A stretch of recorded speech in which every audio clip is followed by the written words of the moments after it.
Mavis Robinson, your host, and today I'm joined by Diane Flynn, who's a longtime Bourne resident and an important member of the Bourne Historical Society, and she's our first guest who hails from Bournedale. So Diane, welcome to the show. Thank you. Thanks so much for being here. Thank you. So let's jump right into to Bournedale. We've been talking about people from different villages and what it's like to grow up in different areas of the town. Tell us a little bit about Bournedale. What are some of your earliest memories? For me, Bournedale was very secluded. I lived there and I seldom left there. Mm-hmm.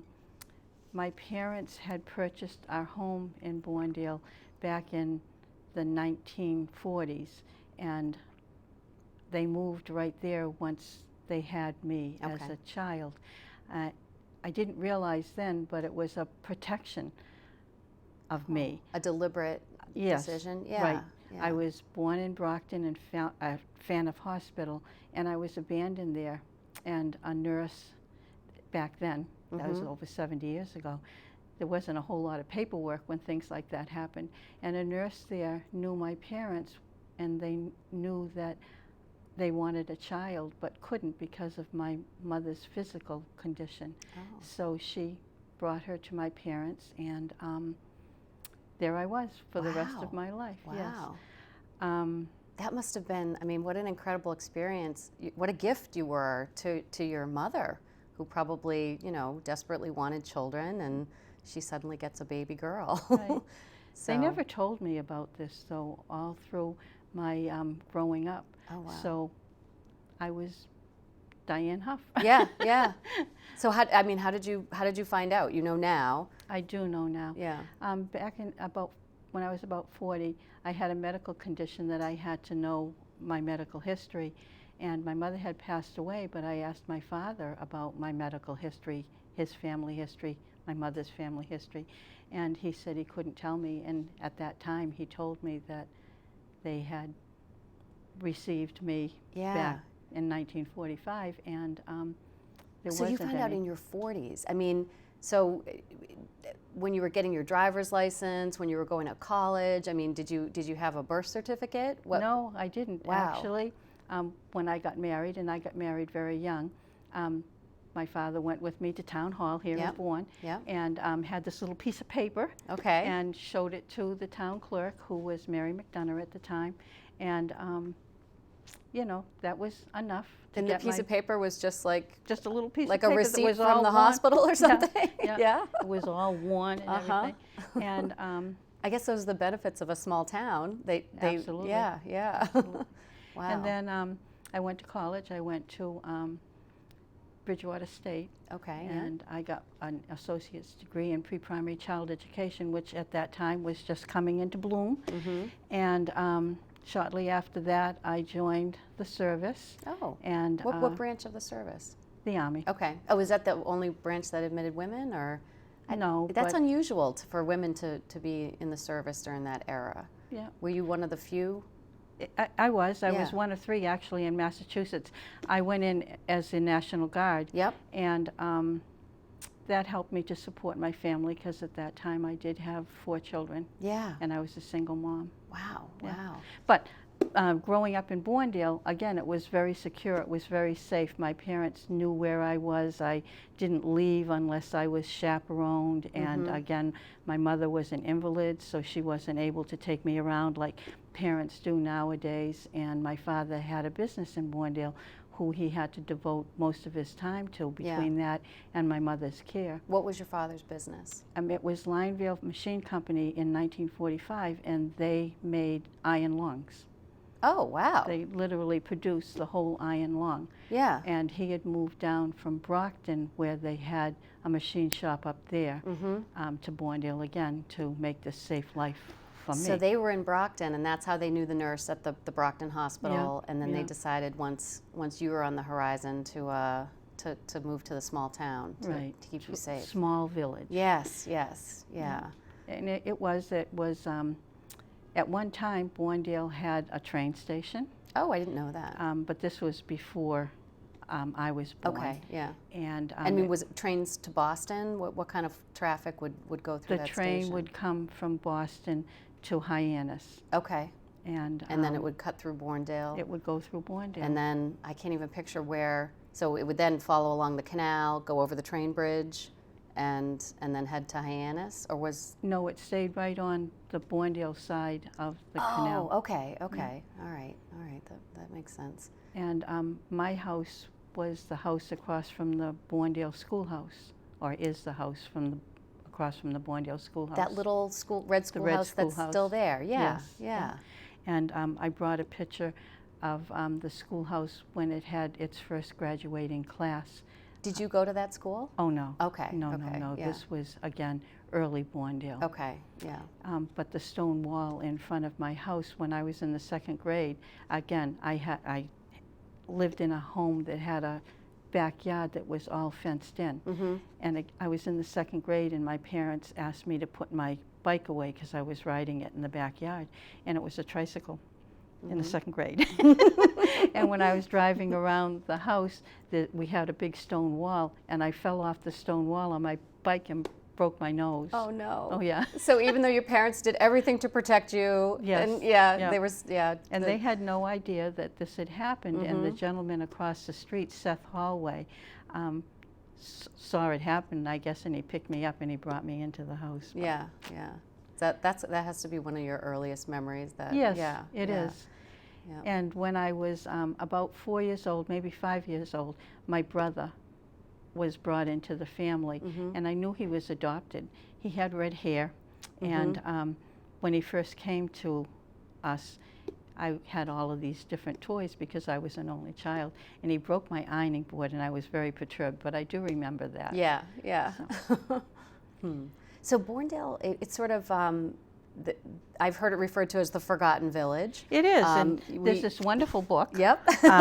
Bournedale, the Forgotten Village, and it's written by historic people here in the town of Bourne, and it's a wonderful piece of literature to learn about the village. Yeah. And we also have several pieces of this type of literature that's available at the Historical Society for people to read or to purchase. Yeah.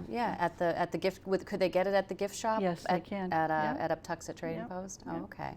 So it does seem like Bournedale really is a little more isolated than some of the other villages in Bourne. I mean, so growing up there, did you have a neighborhood school that you went to? Well, we went to Sagamore Grammar School then. Yeah. And Sagamore Grammar School was since named after Miss Eleanor Hoxie, who was the 4th grade teacher there. Yes. But I graduated from Sagamore Grammar School. And is that, which side of the bridge is that on? That's on the mainland side of the bridge. Okay. So, but you would still get into a bus and we would. Okay. We would. And go to that grammar school. Yeah. And then, I mean, how big? How many kids were in your class when you went? All through school, there was between 14 and 16 kids. Oh, wow. They came from Sagamore. One came from Sagamore Beach, and then Bournedale. Yeah. And so the school was later renamed after Eleanor Hoxie. Yes. But you had Eleanor as a teacher. She was my 4th grade teacher, Yeah. yes. And she was very, very, very involved in penmanship and teaching children or us to do penmanship, not to write with a ballpoint pen or with a pencil, but to actually use ink. Wow. And we had dipping ink wells on our desks, and we had pens that had the quill on it. Yeah. And we would put it together and we would write. And this is in the 50s. Yes. So it was, it was way beyond the time that most people were using quill pens. Right. Yeah. Oh, yes. Yeah. But she thought it was important for us to learn to be able to write and to be understood through writing, not scribbling. And we spent many, many hours doing this in the course of my 4th grade year. Yeah. And has that stuck with you throughout your life? I love it. Yes. Well, I can attest. I've seen your handwriting, and you do have it looks like calligraphy. It's beautiful. Oh, thank you. Yeah, Thank you very much. So 14 to 18 kids in your class, I mean, you must have felt like that you knew them all. I mean. Well, I did know them all. Yeah. We all knew each other. Yeah. And it was quite an experience to graduate, and we had a big graduation and all that the next fall to go to the high school. Oh, I mean, okay. it was overwhelming for me. Yeah. Maybe some of the other kids didn't have quite a shock. But I had a tough time that first year. Yeah. All of the people that I went to school with, I wasn't in any of their classes. Oh, wow. They weren't in any of mine.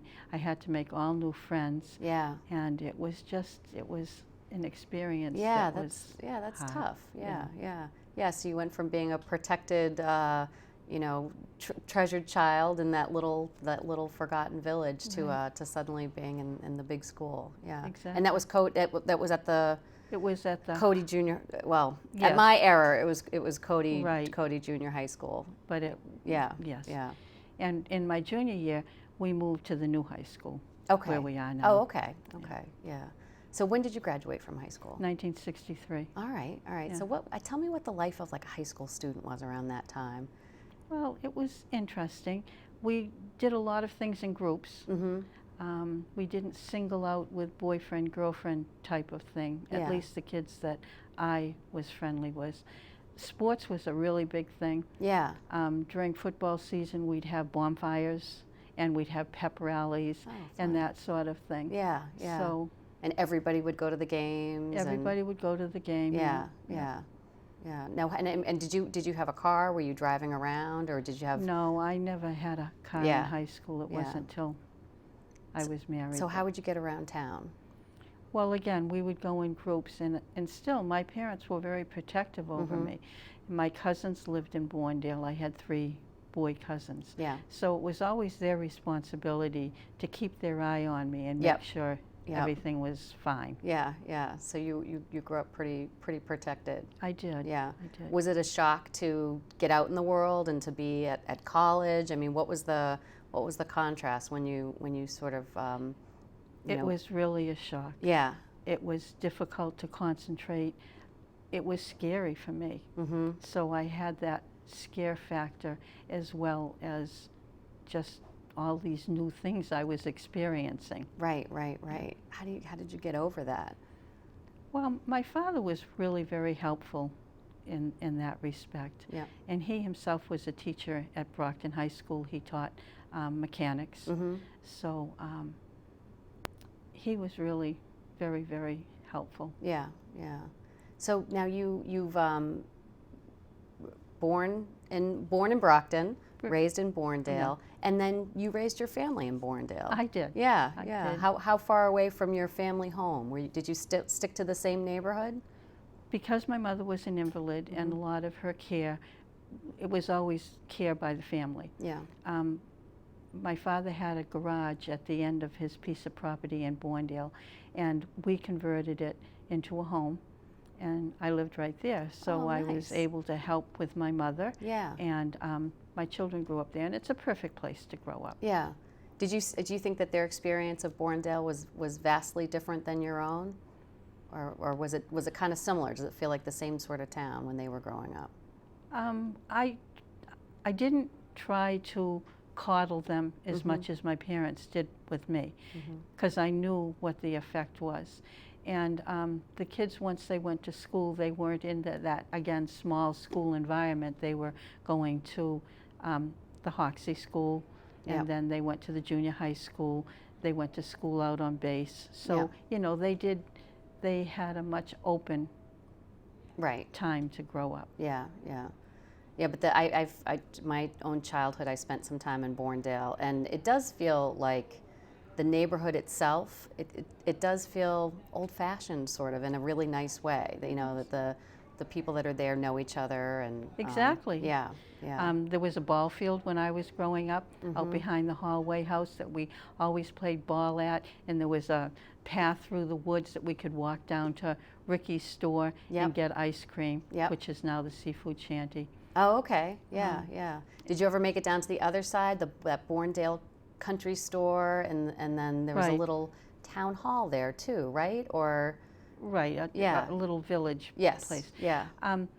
The country store when I was growing up was the post office, and Sherm Edwards lived there. Okay. And when I was married, we had looked at purchasing that place for a larger home. Oh. We had 3 children, going to have 4, so we kind of needed something a little bit bigger.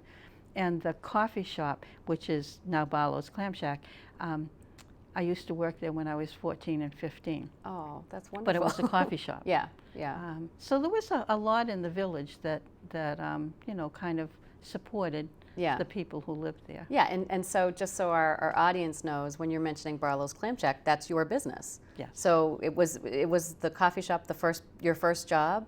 Yes, it was. That's incredible that your first job ended up, now you're the boss. Well, that's nice. we bought it in, we went there in 2000 Yeah. and opened the shops. Yeah. Well, I do hear, just a plug for Barlow's Clam Shack, I hear they have the best lobster rolls. So Thank you. Wicked good. Yeah, wicked good. Wicked good lobster rolls. Very nice. Now, I feel like I should know this, being from Bourne myself, but is Bournedale the only village that doesn't have oceanfront? I can't think of a beach in Bournedale. There isn't a beach in Bournedale, but there's Herring Pond. Okay. And there's the Mill right. Pond. Yeah, yeah. And there's a Heron Run that runs up to the Mill Pond. Yeah, yeah. Would you spend time at Herring Pond? Again, Because you were living, being protected, yeah. It wasn't until I had gotten married that, you know, we would then go up there. My mother, again, was an invalid, and I hadn't been taught to swim. Oh. So, you know, being around water, that Yeah. was a scary thing. Yeah, yeah, yeah.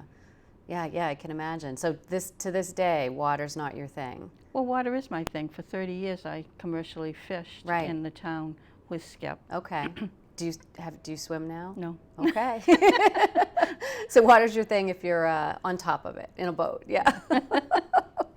It's fine. And actually, Skip didn't realize that I wasn't able to swim. Yeah, yeah.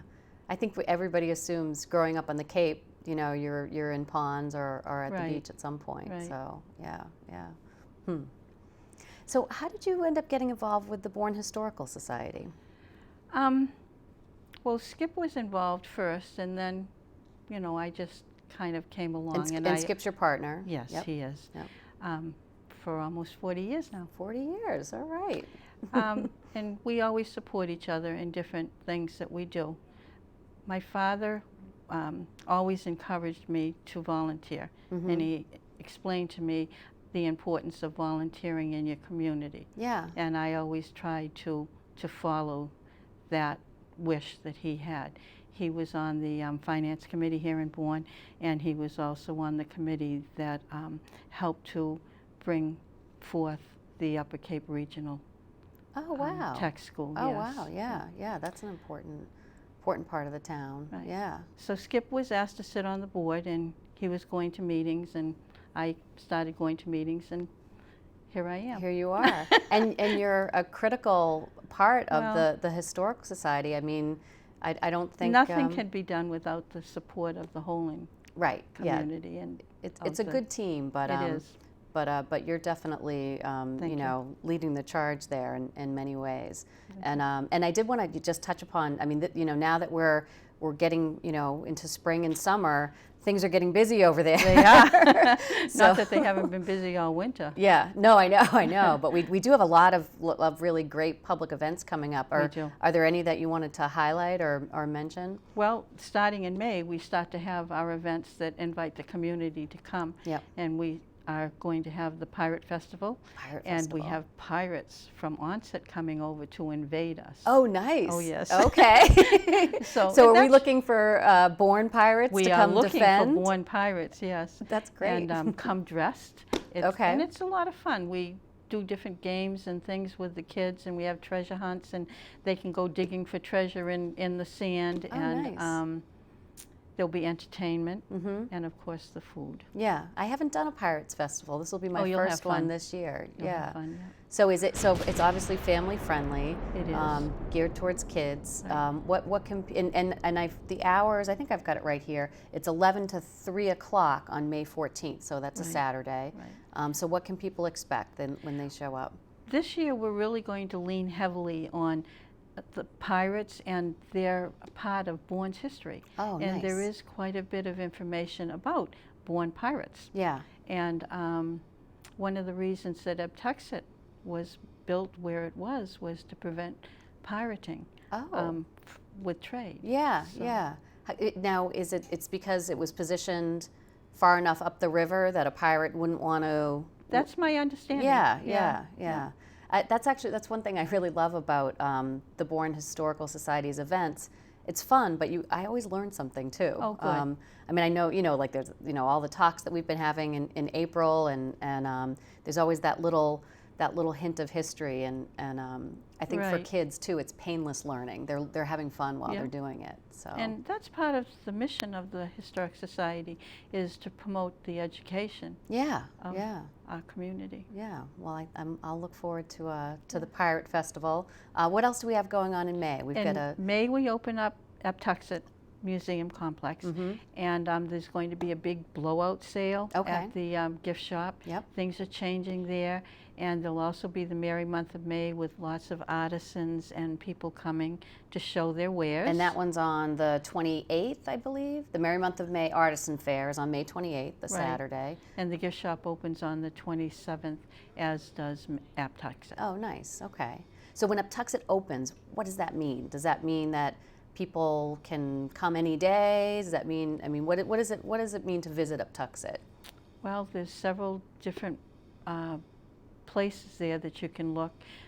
There's the railroad station, the Grover Cleveland Railroad Station. That'll be open and manned 5 days a week, as will the Trading Post gift shop. And then there's Aptuxet itself.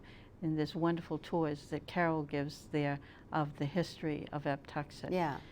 We have a pirate ship. It's a Oh, scale yeah. model. Yep.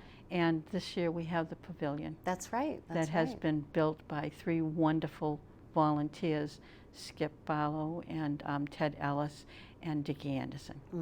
They've spent all winter, 2 days they missed this winter, working there to put up the pavilion. Yeah, and the pavilion, I was there the other day checking it out, and it includes, there's a little bit of history in the pavilion too, because it includes an old schooner cabin, Yes, which deck was cabin. donated, yeah, schooner deck cabin, Yeah. which was donated to the society. Right, it was And, built in 1850, and the inscribing of the 1850 you can see in there, and Dick and Ted and Skip put it in there and have brought it back so that we can all see it, Yeah, and that too is part of the pavilion. yeah, and that's kind of fun. You can kind of step up in there, and Yeah. you get the feeling of what it would be like Yep, to yep. be inside the cabin on a schooner.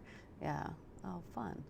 Well, good. So it looks like it's looking to be a busy season over at Uptuxet. So for May, we've got those 2 big events, but also, even if there's no event, Uptuxet is available for tours. Exactly. Thursday, Friday, and Saturday. Is that correct? Am I getting that right? Let's see, it's Tuesday through Saturday. Tuesday through Saturday. Okay. They're closed on Sundays and Mondays. Sundays and Mondays. Right. But for members, if you're a member of the Bourne Historical Society, you still have access to Uptuxet, the grounds, even Right. on closed Right. days. And there's lots of parking. Lots of parking, Lots lots of of new picnic- parking. Yep. Lots yep, of picnic tables. Yep. And a nice new walking trail right next to Yes. Uptuxet, associated with the town. Yes. Yeah. That will yeah. be. It's Well, and there's another first happening this season. I know the Strawberry Festival. I grew up going to the Strawberry Festival, and I look forward to it every year. So Yes. that's happening on June 25th. But not only is the Strawberry Festival, there's going to be a model train show. Oh, This will okay. be the 2nd year for that. Yeah. And there's going to be vintage cars. Oh, wow. Oh, that's about nice. 20 Yeah. that will be on site for everybody to enjoy. All on that same day. All on that same day. Oh, nice. That's great. That's a lot for everybody. Yes. And how much does it cost to go to the Strawberry Festival as a member of the public? Well, it's $5 for the strawberry shortcake, and Okay. everything else is free. There will be Nice. hamburgers and hot dogs and other things to eat, but Yeah. there's a slight cost for Oh, those. good. So that's Yeah. another great opportunity to check out Uptuxet. Absolutely. And you cannot beat that strawberry shortcake. It's so good.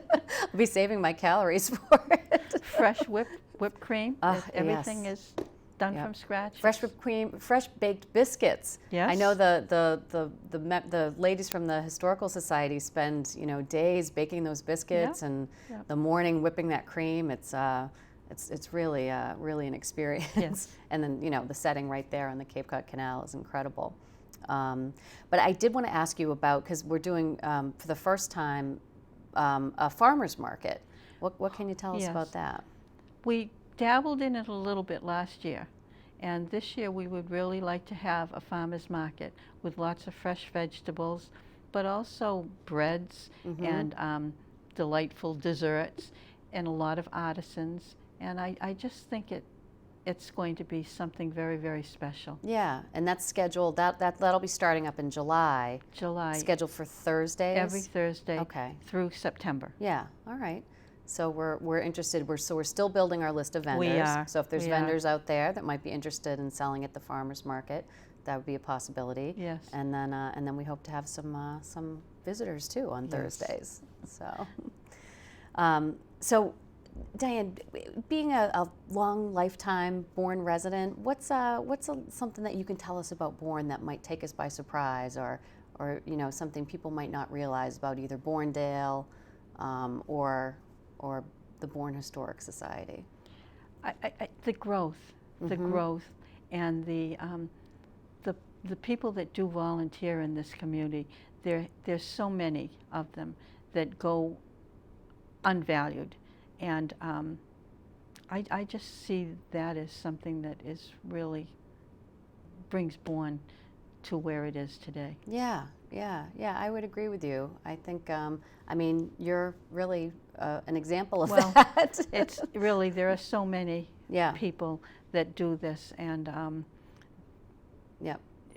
it's just a good thing. Yeah, the people manning the phones at the office, and even some of the folks that we'll see dressed up at Pirates Day. Those are just volunteers that are right. But not just volunteers for the Historical Society, but for everything that's happening in town. And the schools now really encourage volunteering.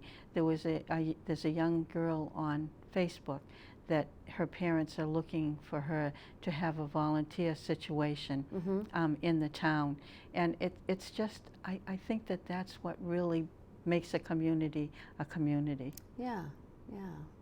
Well, thank you. I do want to say that the Historical Society is going to have an auction in August. Okay. Actually, August 6th. August 6th. And that's really our main fundraiser this year. And we're really looking for donations of items for this auction. Okay. It should be really a lot of fun. And through that fun, it helps to support our mission. What types of items would you accept for donations? Really, just anything. It's not intended to be an antique auction. It's intended to be just an overall absolute auction. Okay. So if anybody's getting rid of things from their house, and just give us a call. Give us a call. So they could call the office at 508-759-8167. Or send us an email at bournehistoricalsociety@comcast.net. So great. All right. Well, hopefully we'll have, if you're getting rid of anything and want to donate it to the Bourne Historical Society, we would appreciate that. We've been known to pick up, and we do have a bit of storage where we can keep these things. Wonderful. All right. Well, Diane, thank you so much for being with us today. I really enjoyed talking to you and finding out more about Bournedale and the mysterious Diane Flynn. Really nice to talk to you. Thank you. And thank you so much for joining us as we took this glimpse through the window to Bourne's past and present. Thank you.